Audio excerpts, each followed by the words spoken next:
Bonsoir à tous et soyez les bienvenus dans Au Quotidien, ce lundi soir. Au programme de votre demi-heure, dans un instant le journal de la rédaction, la météo et puis à 18h45 on parlera de la mise aux enchères d'une Porsche qui a participé aux 24 heures du Mans et surtout qui a servi de décor au film Le Mans avec Steve McQueen et puis avec Solène. Dernier rendez-vous de la saison consacré à nos amis les animaux. Solène nous présentera plusieurs animaux qui sont actuellement à l'adoption au sein du refuge de Neuville. Tout ça, c'est dans un petit quart d'heure, mais pour démarrer, c'est le journal. On y va.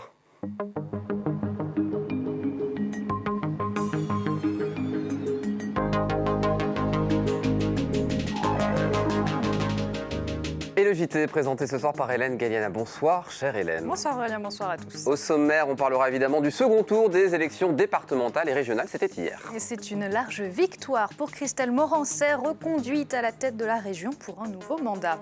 Côté départemental, la majorité présente reste en place. La liste de Dominique Le Menner gagne même un nouveau canton. Et puis dans une toute autre thématique, on vous emmène en fin de journal à la rencontre de Mélissa Bachelier qui s'est lancée dans la confection de vêtements sur mesure. Mais Hélène, on démarre ce journal avec les élections régionales. C'était hier. Oui Aurélien, un scrutin marqué par un nouveau fort taux d'abstention en région Pays de la Loire, 68,33%. Après dépouillement, c'est Christelle Morancet qui l'emporte avec 46,45% des voix. Sa liste devance nettement la liste d'union de la gauche menée par Mathieu Orphelin et c'est 34,87%. Anthony Piton et Milan Loustalot. La quadrangulaire s'annonçait serrée. Finalement, avec 46,45%, Christelle Morancet s'impose largement dans ces élections régionales en Pays de la Loire. Première victoire politique personnelle pour celle qui avait succédé à Bruno Retailleau à la tête de la région en 2017. J'y vois vraiment comme une reconnaissance du travail engagé maintenant depuis 3 ans. Et ma volonté, c'est quoi? Maintenant de continuer. Ça me donne encore plus envie de me battre pour notre belle région. Plus envie de me battre notamment pour les hommes et les femmes qui font la réussite de cette région. Peut-être un petit mot pour ceux qui n'ont pas porté leur voix sur ma candidature, leur dire que je suis une femme de rassemblement, d'unité. Et moi, ce qui m'anime, c'est uniquement les intérêts de la région des Pays de la Loire et je continuerai à travailler avec tout le monde. Grosse désillusion en revanche pour le candidat écologiste Mathieu Orphelin, soutenu par les Insoumis et les socialistes. Il obtient 34,87%. Les résultats de la gauche au premier tour lui promettaient pourtant une vraie chance face à la majorité sortante. C'est d'abord une déception, on ne va pas le cacher. Mais c'est aussi avec cette campagne enthousiasmante qu'on a fait avec tous les citoyens et les citoyennes, avec les 20 partis politiques qui soutenaient pour le deuxième tour. Je crois beaucoup de graines qui ont été semées pour l'avenir. Bien sûr la déception, mais aussi interdiction de baisser les bras. On a tant à faire pour le climat, pour la solidarité, pour nos territoires, l'emploi durable. Donc on va se battre dans les années à venir. Avec Hervé Juvin du Rassemblement National et ses 10,48%, c'est François de Rugy qui est le grand perdant de ce deuxième tour avec un score de 8,2%. En repli par rapport au premier tour. On espérait évidemment être un peu plus haut que cela, en tout cas la semaine dernière au premier tour. Aujourd'hui on savait qu'il y avait un vrai risque de vote utile finalement et on espère d'ailleurs que ce vote utile sera toujours là en 2022 pour les présidentielles notamment. Pour les 6 prochaines années, Christelle Morancet disposera d'une large majorité avec 56 sièges sur 93. Sa réélection comme présidente de région ne sera confirmée que vendredi prochain avec le vote de la nouvelle assemblée. Des régionales, on passe à présent au départemental. Et ce dimanche soir, VLM TV Sarthe vous a proposé une grande soirée électorale. Elle nous a permis d'interroger un grand nombre de candidats qui nous ont apporté leur enseignement de ce scrutin. Parmi ces analyses, la prime aux sortants dans une majorité de cantons, la division de la gauche aussi qui fait polémique, mais aussi l'abstention qui, elle, inquiète. Résumé de la soirée avec Laure Girard. La gauche sartoise perd un canton, celui de Savigny-l'Évêque. Or, elle devait tous les conserver et en gagner au moins 3 pour renverser le conseil départemental. L'alternance n'aura pas lieu. Il reste à cette gauche 7 cantons, 6 au Mans et le bastion historique de la Flèche. Mais de quelle gauche parle-t-on? D'abord, il y a les binômes de la liste Osons la Sarthe à gauche, majorité PS, liste qui remporte 5 cantons, principalement des votes sous forme de plébiscite des candidats sortants, comme celui de Mélina Elsoud et Éric Marchand sur le Mans 2, ou Christophe Rouillon et Lydia Amonou-Boiroux, le Mans 4. C'est vrai qu'il y a 6 ans, les articles de presse étaient un peu les petits nouveaux là, qui arrivent, qui débarquent de nulle part, même si on était déjà présents dans le monde associatif. Donc là, oui, pendant 6 ans, on a travaillé et voilà, c'est une reconnaissance, je pense, et j'espère, de notre travail. Et puis je pense aussi qu'ils ont joué la sécurité après cette période quand même très compliquée qui a été les confinements successifs, la pandémie. Je pense que nos électeurs avaient besoin de sécurité, de sérieux, et je pense que nous incarnons effectivement ces deux valeurs.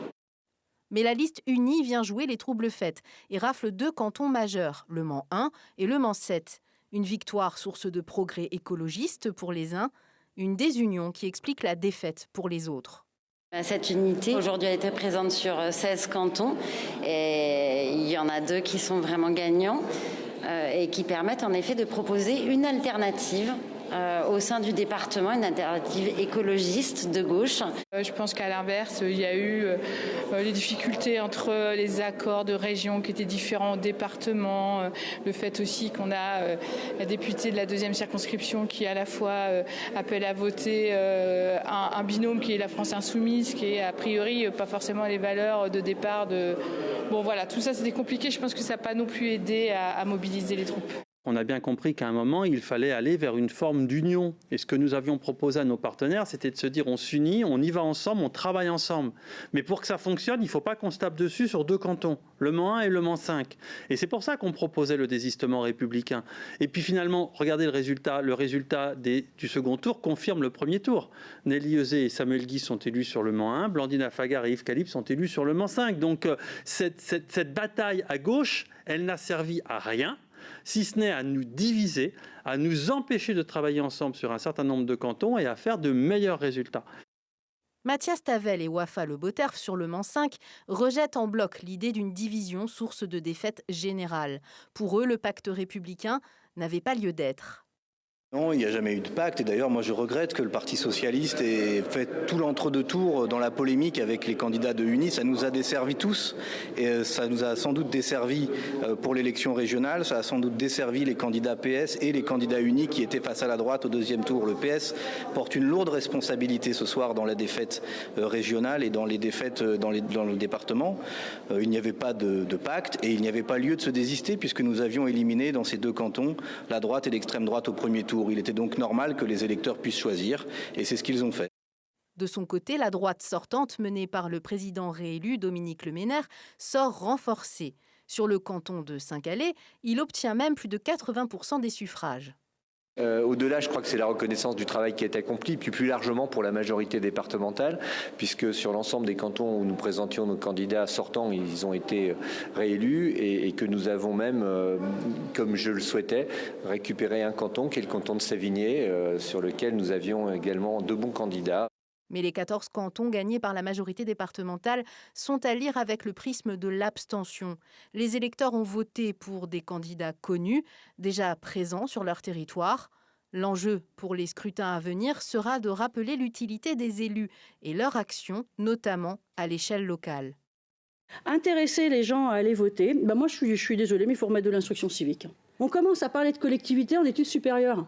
C'est un problème quand même. Tout à l'heure, vous nous disiez, Dominique Dumont, que finalement l'abstention, c'était une sorte de nouveau non-vote contestataire.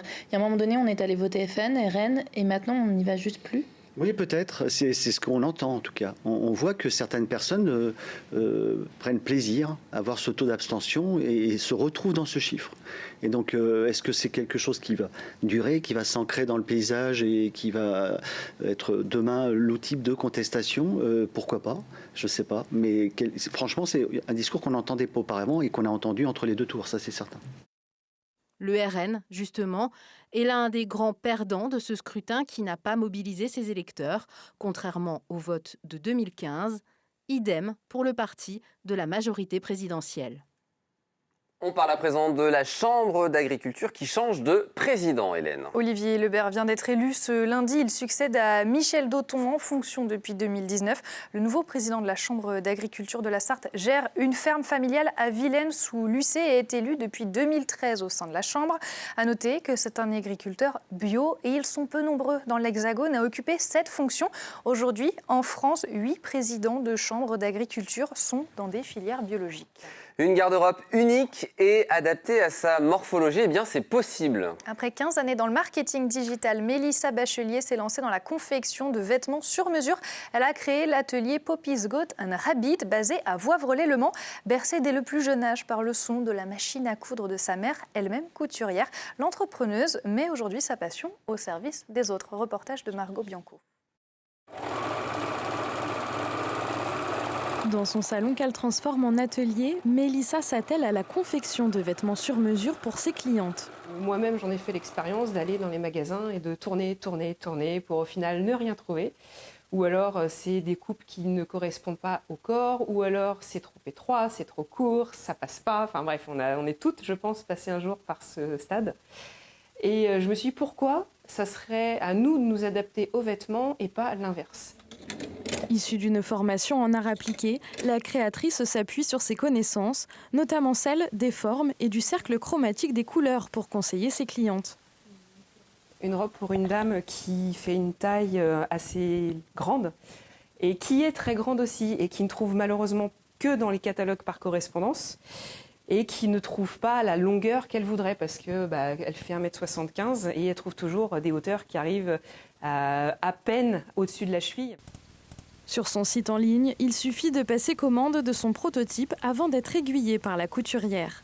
Donc c'est à ce moment-là que je rencontre la personne, que je cerne un petit peu sa personnalité, que je vois vers quel style je peux l'orienter, ce qu'elle aime déjà. Elle me fait un petit débrief, on va dire, sur ce qu'elle porte habituellement et ce qu'elle aimerait. Et avec tout ça, donc je fais un petit mix de tout ça et je lui fais des propositions. Dans une démarche éco-responsable, l'entrepreneur ne travaille qu'avec des tissus français, dont elle ne commande ni plus ni moins que la quantité nécessaire à sa réalisation. Prochaine étape pour Mélissa Bachelier, proposer une ligne adressée aux hommes et aux enfants, mais aussi ouvrir un showroom atelier et embaucher des collègues couturières. Un mot de sport, Hélène, avec du foot. Le retour à l'entraînement des joueurs du Mans FC, c'était ce lundi. Ils ont retrouvé la pelouse de la Pince-Nardière. Des exercices en public et c'était la première fois depuis de longs mois. Alors pour l'occasion, le nouvel entraîneur Chris est allé à la rencontre des supporters venus en nombre. Vous pouvez le voir sur ces images pour échanger avec eux. Des fans qui, pour le coach, auront un rôle majeur à jouer, notamment lors des rencontres à domicile. À venir écouter. C'est bien d'avoir les supporters à côté de nous. Ils sont très importants, ils sont là depuis longtemps, l'histoire du club. Donc je sais qu'on a besoin d'eux, surtout tous les matchs à domicile. Donc voilà, non, c'est très important cet échange entre les supporters et le staff, le président et les joueurs. Et à noter que Boubacar Kamara vient d'être officialisé par le club. Il a 20 ans, il est en prêt du RC Lens. Plus d'informations, c'est tout de suite à 19h dans Terrain de jeu avec Antoine Besson. On parle à présent, pour finir, du festival Le Mans fait son cirque. Il s'est clôturé ce dimanche après une quinzaine de jours de spectacle marqués par la pluie, quelques reports de spectacles, mais surtout, vous le voyez sur ces images, l'engouement des spectateurs qui ont été nombreux à venir. Les images de samedi, promenade Newton au Mans, comme vous pouvez le voir. Ces images sont de Maxime Jameau. Merci beaucoup à lui. Magnifique. Merci beaucoup, Hélène. C'est la fin de ce journal. Une petite page de pub, la météo. Et vous ne bougez pas, on se retrouve juste après.